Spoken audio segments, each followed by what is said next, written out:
3m 되기 때문에 지침에 설교자는 마스크를 벗어도 된다고 그래서 벗겠습니다.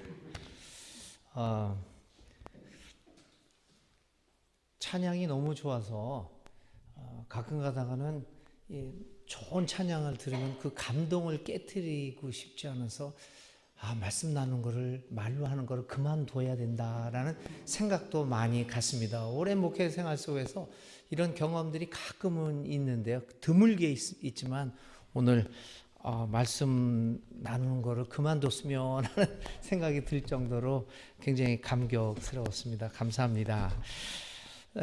오늘은 사실은 5월 8일 그러니까 어버이 주일이기도 하지만 오늘 초파일, 4월 초파일 부처님이 오신 날이기도 합니다.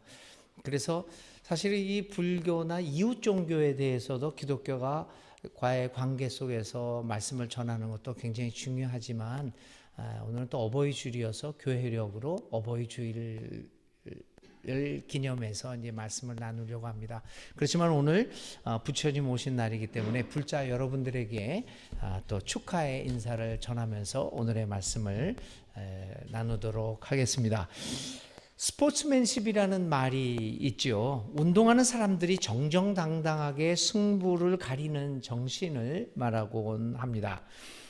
요즘 와서 이 스포츠맨 정신이 거의 유명무실해진 것을 보면서 안타까운 느낌을 갖곤 합니다. 정정당당하게 경기를 벌여서 승자이든 패자이든 그 결과에 깨끗하게 승복하는 모습이 점점 사라지고 있으면 우리가 사는 미래, 사회의 미래를 위하여 사실은 전혀 바람직하지 않습니다.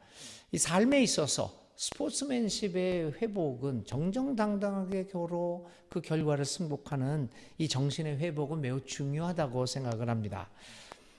그러면 이 스포츠맨십의 그 정신에서 가장 중요한 것은 무엇일까?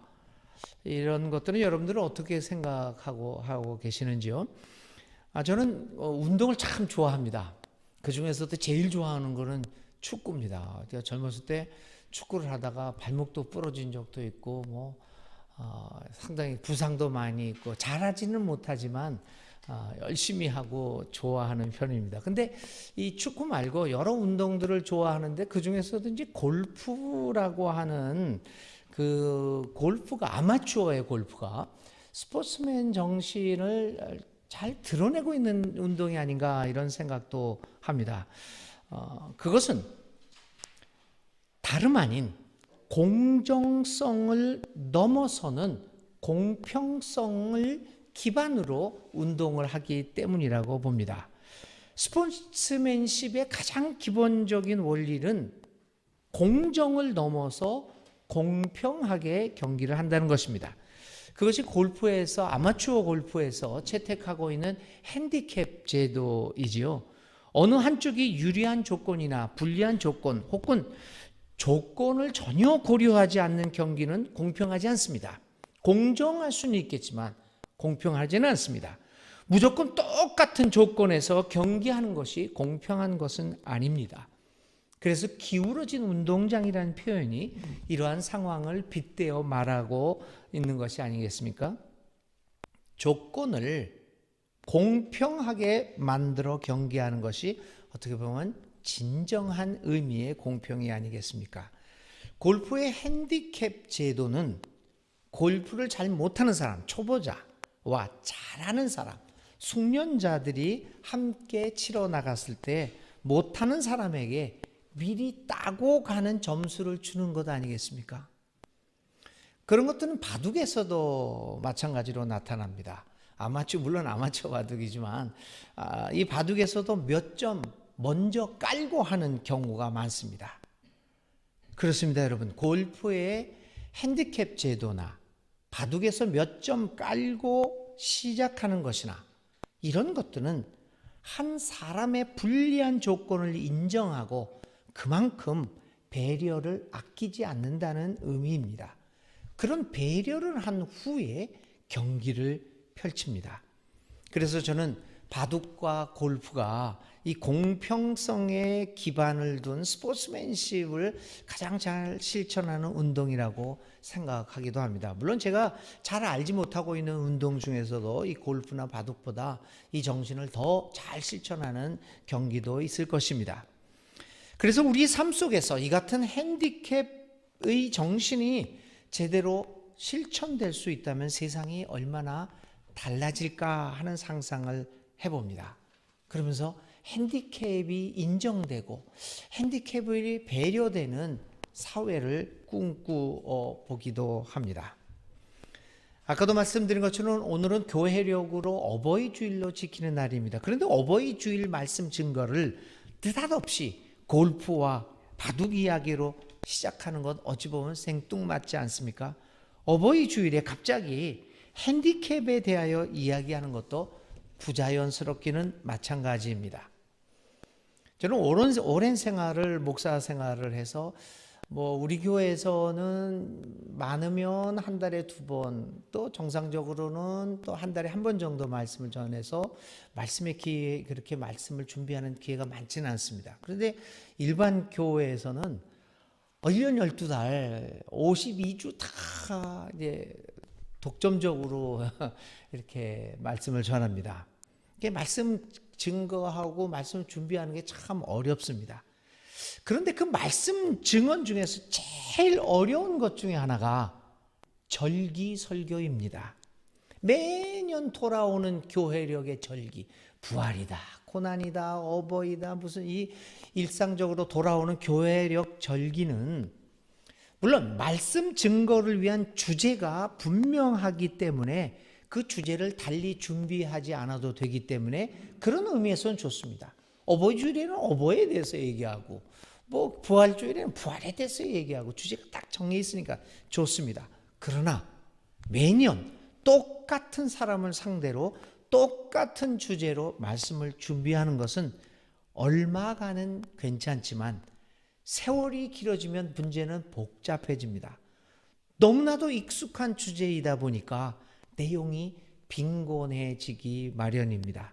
이번에도 어버이 주일이 돌아왔습니다. 그래서 이번 주일에도 말씀을 준비하면서 지나간 30년 동안 제가 해왔던 어버이 주일 설교를 되돌아보았습니다. 도대체 무슨 내용을 내가 설교를 했는가? 대부분 내용이 어머니 아버지의 끝없는 사랑, 나를 향해서 우리를 향해서 한없이 베풀고 희생했던 어머니와 아버지의 사랑. 세 번째는 그러한 아버지와 어머니의 사랑으로부터 유추되는 하나님에 대한 사랑에 관한 내용이 주를 이루고 있었습니다. 그래서 2022년 어버이 주일에 여전히 저는 어버이 사랑을 생각하며 오늘의 말씀을 준비하고자 했었습니다. 그러다가 이번에는 어버이 사랑으로부터 출발하는 말씀 증거가 아니라 어버이 자체, 부모가 뭐냐라고 하는 오늘 이 사회에서 어버이가 되는 것이 무엇인가라고 하는 어버이 자체에 대해서 생각해 보려는 마음이 들었습니다. 어머니와 아버지, 부모의 존재가 갖는 의미가 무엇인가에 대해서 오늘의 삶의 관점에서 생각하는 시도를 하고 싶었습니다. 그리고 보니까 30년 동안 이상의 목회 생활에서 어머니와 아버지 자체에 대해서 생각해 본 적이 별로 없다는 사실을 발견하고 놀랍기도 했습니다. 여러분, 우리에게 어머니와 아버지는 사랑을 주는 존재, 자녀를 위하여 사랑을 주고 헌신하는 존재, 그래서 어쩌면 하나님의 사랑을 구체적으로 표현해 주는 존재로 인식되고 말았습니다.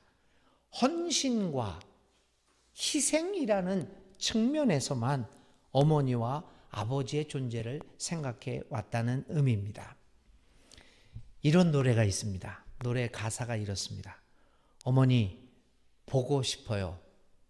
어려서부터 우리 집은 가난했었고 남들 다 하는 외식 몇 번 한 적이 없었고 일터에 나가신 어머니 집에 없으면 언제나 혼자서 끓여 먹었던 라면, 그러다 라면이 너무 지겨웠어. 맛있는 것 좀 먹자고 대들었었어. 그러자 어머님이 마지못해 꺼내신 숨겨두신 비상금으로 시켜주신 짜장면 하나에 너무나 행복했었어. 이만큼 하면 웬만한 분들은 무슨 노래인지 아시죠? 갑자기 랩을 하고 싶은. 그래서 사실 설교를 준비하면서요, 노래를 틀을까? 이 노래를 틀으면서 가사를 얘기할까 하다가 또 예배 시간에 틀기도 뭐 해서, 예. 짜장면 하나에 너무나 행복했었어. 하지만 어머님은 왠지 드시질 않았어. 어머님은 짜장면이 싫다고 하셨어. 어머님은 짜장면이 싫다고 하셨어. 그렇게 살아가고, 그렇게 후회하고, 눈물도 흘리고, 그렇게 살아가고, 너무도 아프고, 하지만 다시 웃고. 이게 1999년 1월 달에 발표한 어머님께라고 하는 G.O.D의 노래입니다. 어머님은 짜장면이 싫다고 하셨어.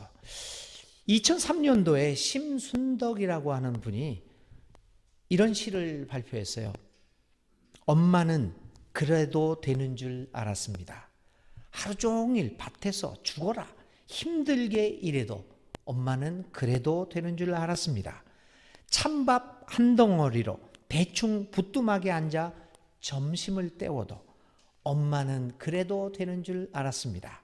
한겨울 냇물에 맨손으로 빨래를 방망이질 해도 엄마는 그래도 되는 줄 알았습니다.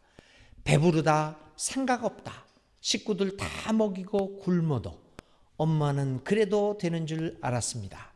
발 뒤꿈치 다 해줘 이불이 소리를 내도 엄마는 그래도 되는 줄 알았습니다.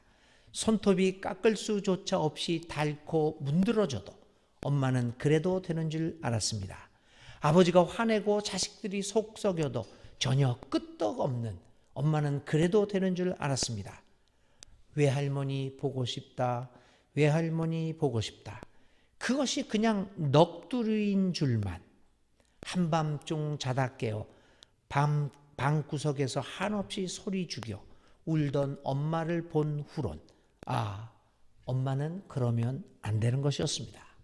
이 G.O.D 노래에도 그렇고 이 시에서도 우리가 발견하는 것은 이처럼 어머니와 아버지는 희생의 대명사로 이해되고 있습니다. 그래서 이번 어버이 주일은 이런 생각을 한번 뒤집어서 어머니와 아버지 존재 자체의 의미를 한번 생각해 보려고 합니다. 오늘 읽은 에베소서에 있는 본문은 10계명의 부모에 관한 계명을 인용하는 구절입니다. 10계명의 5번째 계명은 네 부모를 공경하라입니다. 그러면서 이 명령 뒤에는 네가 잘되고 땅에서 오래 살 것이다 라고 하는 일종의 보상이 뒤따라 기록되어 있습니다.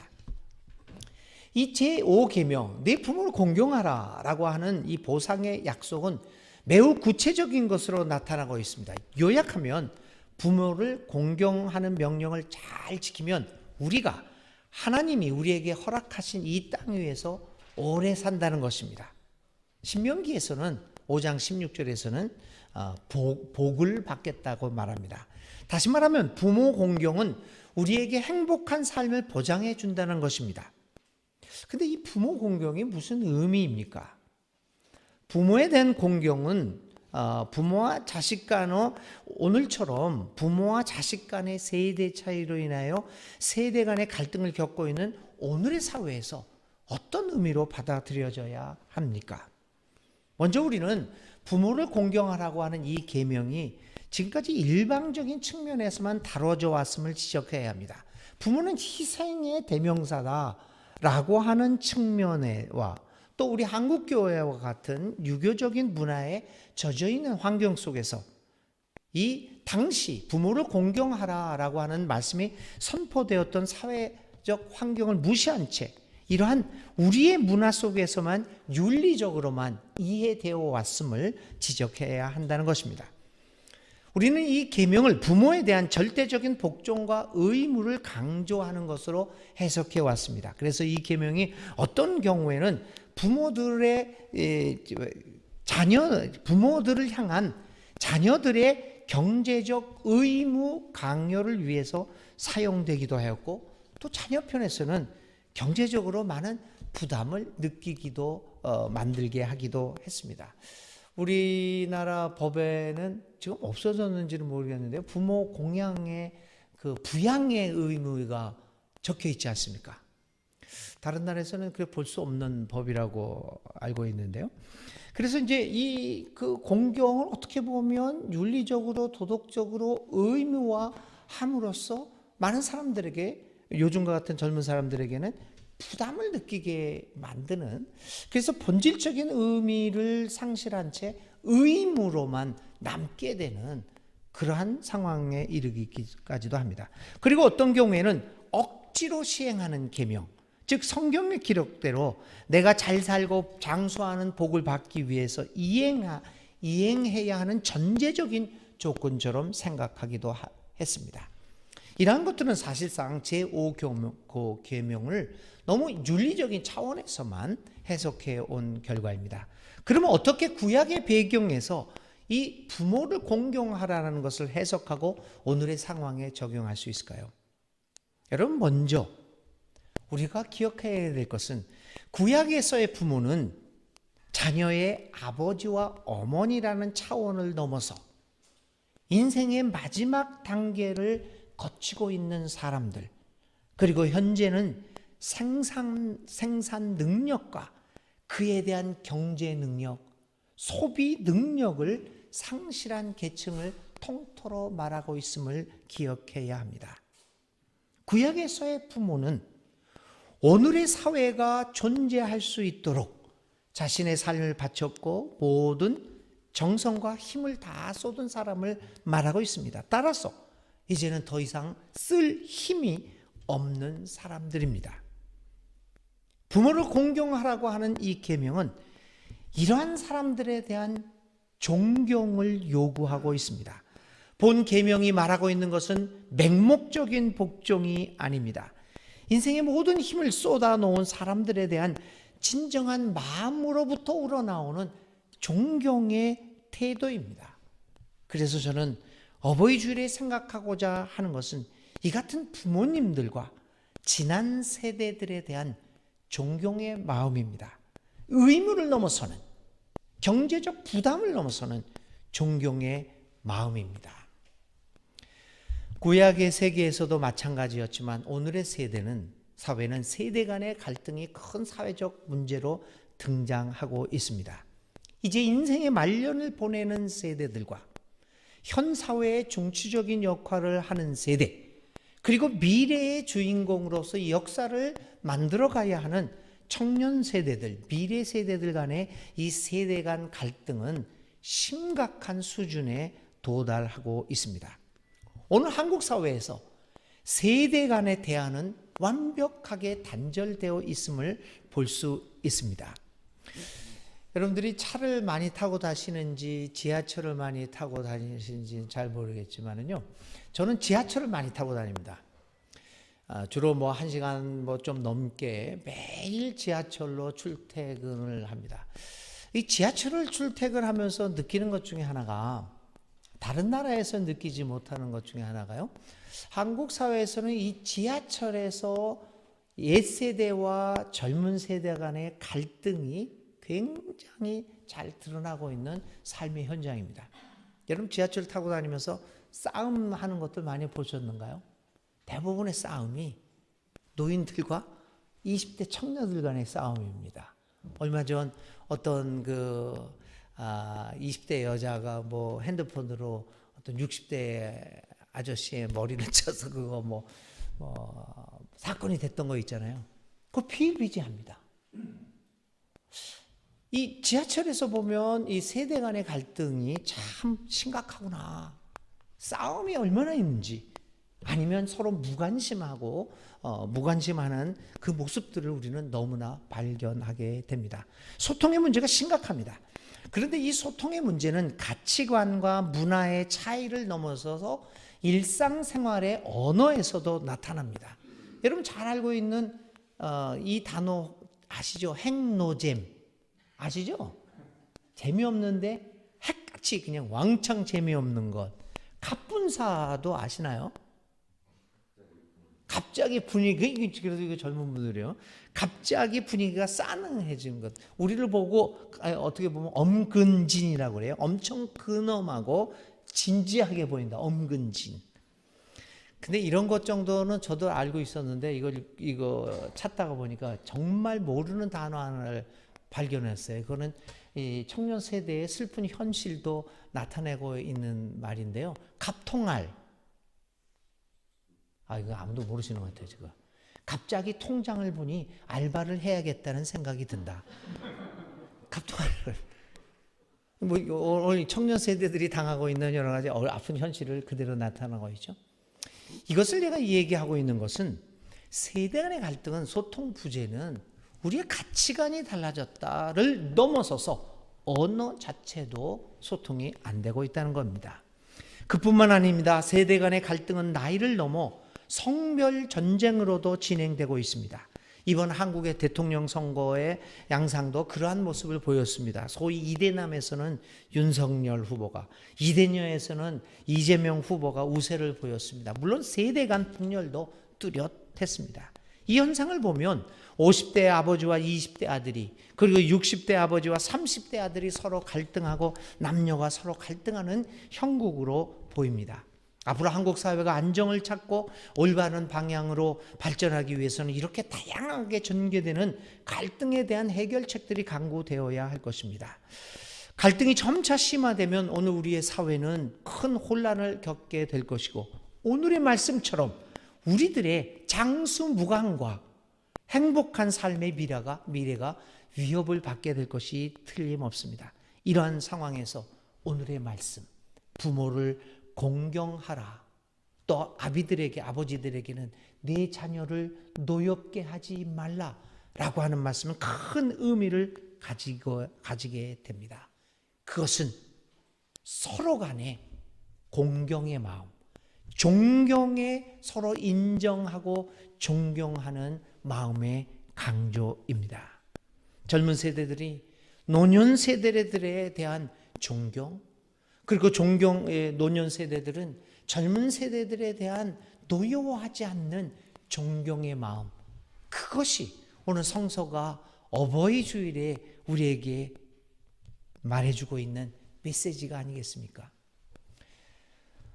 꼰대라고 하는 말, 사실 설교 시간에 이런 단어를 쓰는 게 좀 비속어 같아서 조금 하기는 하지만요. 이 꼰대라는 말 옛날에 다 있었어요. 옛날 제가 중고등학교 다닐 때도 물론 있었는데 우리 선생님들을 향해서 늘 그렇게 얘기를 했거든요. 근데 요즘 나오는 이 꼰대라고 하는 말은 저희가 중고등학교 다닐 때 쓰던 그 말하고는 의미가 전적으로 다릅니다. 이 말은 노년 세대, 윗세대들을 완전히 무시하고 그들의 말은 들을 필요가 없다라고 하는 단절의 표현입니다. 참 안타까운 거죠. 물론 앞선 세대들이, 부모 세대들이 잘못한 것도 많다고 봅니다. 당신들이 이런 이 사회를 우리에게 물려준 거 아니냐. 젊은 세대들의 그러한 불평과 불만, 그러한 분노도 이해하고 또 거기에 대한 분명한 책임감도 느끼게 됩니다. 그럼에도 불구하고 비록 잘못을 했다고 하더라도 앞서간 세대들의 그 많은 지혜와 그 경험들이 젊은 세대들에게 이어지지 못하고 있다는 것은 이 역사의 큰 손해가 아닐 수 없습니다. 노인들의 얼굴에 깊이 패여있는 주름살에서 묻어나오는 그들의 삶의 경험과 희생에 대한 인정과 존경이 점차 사라지고 있다라고 하는 것은 참으로 안타까운 일들이 아닐 수 없습니다. 그래서 오늘 어버이 주일에 너희 부모를 공경하라 라고 하는 말씀 속에서 오늘 우리 사회를 잘못한 것이나 잘한 것이나 부정적으로나 긍정적으로나 이 지금까지 우리 사회를 이끌어온 모든 앞서간 세대 노인들에 대한 존경을 표하고 있음을 우리는 기억해야 합니다. 노년 세대들은 마찬가지로 젊은이들을 노엽게 하지 않는 존중의 마음, 존경의 마음을 가짐으로써 이렇게 함으로써 세대 간 갈등의 문제를 해결해 나갈 수 있는 실마리를 찾게 됩니다. 그래서 저는 이번 어머니 주일에, 어버이 주일에 다시 한번 서로 간에 공경의, 존경의 마음을, 존경의 태도를 성서의 말씀에서 찾아보고자 하는 것입니다. 존경으로부터 시작되는 공경은 세대 간의 갈등을 넘어서게 만듦으로써 우리 모두의 삶을 길게 하고 행복하게 만들어 줄 것입니다. 오늘 어버이 줄은 이처럼 노년 세대들에 대한 존경과 젊은 세대들에 대한 존중의 삶의 태도를 인정하면서 어버이 주일을 지켰으면 좋겠습니다. 두 번째로 부모 공경은 단순한 노년 세대에 대한 자신들의 부모에 대한 공경만은 아닙니다. 부모라는 개념이 아까도 말씀드렸듯이 노년을 비롯한 이 시대에 힘없고 능력 없는 사람, 요즘 말로 하면 소비 능력이 없는 약한 사람들입니다.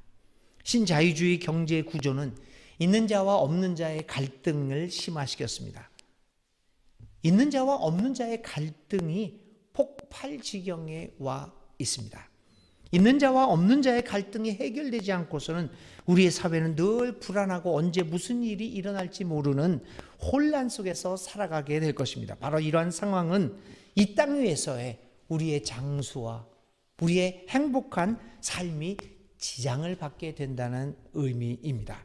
이러한 시점에서 어버이 주일 생각하는 부모 공경은 없는 자와 약한 자를 배려할 것을 명령하고 있습니다. 없는 자와 약한 자의 형편을 충분히 고려하는 삶을 살 것을 요구하고 있습니다.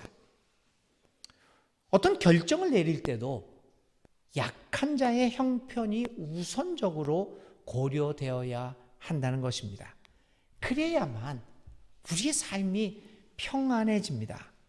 다시 말하면 약한 자에게 핸디캡이 적용되어야 하는 사회를 의미합니다. 핸디캡을 적용해서 공평한 사회를 만들어야 한다는 것입니다. 그런데 신자유주의 경제정책은 핸디캡 제도를 없애자는 것입니다. 모든 관세를 철폐하고 모두가 아무런 조건 없이 무제한 그리고 무한정 경쟁하자는 것입니다. 그리고 그것을 공정하다는 말로 표현하고 있습니다. 실력 있는 사람이 자기 실력을 무제한으로 발휘하는 것이 공정하다는 것입니다. 거기에다가 제한을 두면 그것은 공정하지 않다라는 말을 하고 있습니다. 이 말이 맞을 수도 있습니다. 그러나 믿는 이들에게, 적어도 우리 믿는 이들에게 분명한 것은 하나님의 법칙에 의하면 그것은 공정한 것이 아니라는 것입니다. 하나님 나라에서의 공정하고 공평한 것은 약한 자에게 핸디캡을 주자고 하는 것입니다. 그것이 부모 공경의 기본적인 정신입니다. 오늘 우리 사회는 어떤 건물을 짓거나 어떤 도를 만들거나 어떤 일들을 시행하게 될 때 과연 못한 사람들, 약한 사람들의 형편을 고려하면서 건물을 짓거나 이 제도를 마련하는가? 그렇지 않은 것 같습니다. 저는 한 2년 전부터 인터넷 신문을 운영하고 대표로 이제 운영하고 있습니다. 그래서 이제 직원이 둘이 있는데요. 그 신문을 지켜온 저희 편집국장이 휠체어를 타는 어렸을 때부터 3살 때인가 뭐 5살 때부터 지금 50인데요. 50년 동안을 휠체어로 타고 다니는 지체 장애자입니다. 저희가 2주일에 한 번씩 편집회의도 하고 이제 직원들하고 같이 밥을 먹고 그러는데요. 그때마다 고민입니다. 휠체어가 들어갈 수 있는 식당이 아주 한정적으로 있습니다. 그래서 늘 전화를 해서 휠체어 들어갈 수 있습니까? 그래서 휠체어가 들어갈 수 있다고 해서 가도요. 우리가 5명이 가도 6그릇을 시킵니다. 하나 더 팔아줘야지 사장님이 기분 나빠하지 않을까. 조마조마하면서 식당들을 다닙니다. 우리 세길교회에서 한번 모임을 가졌는데요. 우리가 없잖아요. 내려오는 게 여기 딱 보니까 조기 문으로 가까스로 들어왔습니다. 그러니까 모든 면에서 이 배려가 없는 사회이다 보니까 우리 직원이 바로 그런데 너무나 마음 졸이며 살아갑니다. 인간을 인간답게 공경하지 못하는 배려가 없는 사회가 오늘 우리가 살아가고 있는 사회입니다. 편안하게 살아갈 수가 없습니다. 행복하게 살아갈 수가 없습니다. 이렇게 어떻게 우리가 장수할 수 있겠습니까? 그러므로 오늘 어버이 주일 생각하는 어버이 공경은 믿는 이들의 삶의 원리와 정신을 가르쳐 줍니다. 그것은 약한 자들에 대한 우선적 배려입니다. 약한 자들에 대한 배려가 있다고 한다면 우리는 여러 가지 사회적 갈등 요소를 해결해 나갈 수 있습니다. 그러나 그러한 배려 없이 무제한적인 경쟁만을 추구하는 사회는 수많은 갈등 요소들로 말미암아 결국 혼란에 빠지게 되고 저와 여러분 결코 오래 살아갈 수 없을 것입니다. 우리 행동과 말은 주위에 있는 약한 자들에 대한 배려로부터 시작되어져야 합니다. 그것은 나의 기득권을 포기함으로써 시작됩니다. 하나님이 인간의 몸을 입어 인간 세계로 오신 것은 바로 이러한 약한 자들에 대한 배려입니다. 그래야만 약한 인간들이 하나님의 뜻을 이해할 수 있었을 것 아니겠습니까? 작은 자들에 대한 배려 없는 세상은 지옥과 같은 세상입니다. 작은 자들에 대한 배려가 없는 사회는 불행한 사회입니다. 작은 자들에 대한 배려가 없이 우리의 삶이 길어질 것을, 그리고 우리의 삶이 행복해질 것이라는 데 아무런 보장이 없습니다. 사랑하는 교회 여러분, 어버이 주일은 우리로 다시 한번 우리의 부모님을 비롯한 우리 앞서간 모든 세대들에 대한 존경과 감사의 마음을 갖도록 만들어줍니다. 그들은 희생과 헌신의 대명사일 뿐만 아니라 우리로부터 존경과 감사를 받아야 할 분들입니다. 오늘의 우리를 있게 한 노년 세대의 수고에 대한 존경과 감사가 없는 사회, 노년 세대의 깊은 인생의 경험에 대한 인정과 존경이 없는 사회는 행복할 수 없습니다. 그러한 사회가 오래 지속될 수 없을 것입니다. 어버이 주일, 우리 부모님들의 존재는 우리로 힘없고 약한 사람들에 대한 우선적인 배려를 하도록 삶을 교정시켜 줍니다. 저도 이제 저희 부모님들은 다 돌아가셨지만 이 나이 드신 올해 80, 90대신 우리의 부모님들을 보면 그분들이 젊었을 때 얼마나 당당하고 힘차게 살아갔습니까? 지금 보면 나이도 드셔서 걸음걸이도 힘드시고 말도 이렇게 드물드물 하시고 그러한 힘없고 약한 사람들로 변해버리고 말았습니다.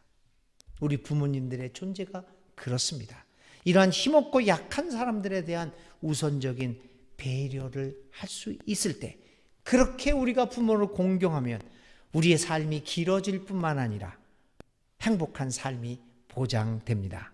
언젠가는 우리도 늙을 것이고 부모가 될 것입니다. 오늘 나는 강한 자로 살아가지만 언젠가는 나도 약한 자로 살아갈 날이 올 것입니다. 서로 부모를 공경하면 모두가 영원히 행복하게 오래 살 수 있는 길이 열립니다. 핸디캡에 배려가 있는 세상에 대한 꿈은 믿는 사람들의 공통된 꿈이어야 할 것입니다. 핸디캡이 있는 세상의 꿈은 이루어질 것입니다. 어버이 주일, 우리는 부모님 세대들의 헌신과 사랑을 생각하면서 존경을 보냅니다. 어버이 주일, 우리는 노년 세대와 같이 오늘 우리 사회에 나이와 상관없이 존재하는 수많은 힘없는 세대, 약한 사람들에 대한 배려가 있는 사회를 꿈꾸며 이를 위하여 어버이 주일 하나님께 간절히 기도드립니다. 우리를 불쌍히 여기소서. 주님의 자비가 우리 부모님들과 모든 약한 사람들 위해 우리 모두에게 함께 하시기를 주님의 이름으로 축원합니다.